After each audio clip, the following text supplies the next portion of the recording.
were created that we're still living under right now were created during this period of time.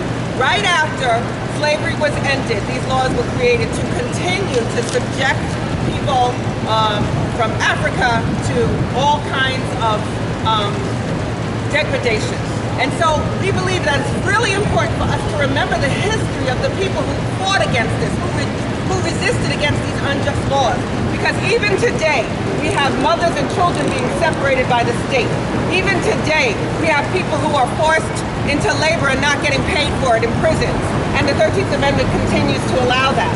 And so we feel it's really important for us to remember that here in Brooklyn was the site of the hallmark of many abolitionists who were working and organizing against this. And we feel like it's critical for us to understand our own history as people in Brooklyn, as people in New York, as people who are part of resistance to injustice, and also as particularly as African American people, but not exclusively, because it's all of our history. So I just feel it's very important for us to do this. It does not take a lot. What we're asking is a simple thing. The Landmark Preservation Commission to put this on the calendar, that they would investigate it. Because we know previously the city did not do an appropriate investigation, and there were lies that were told to the city council with regard to this particular house.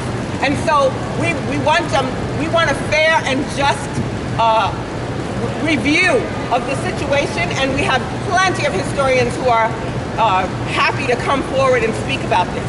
And also on the eve of the 100th anniversary of women's suffrage next year, we also know that Harriet Truesdell was a champion of women's rights as well. And so we feel it's really important to preserve this landmark as a place that was the home of real fighting for justice, both for women and for people who had been enslaved. So abolition is home.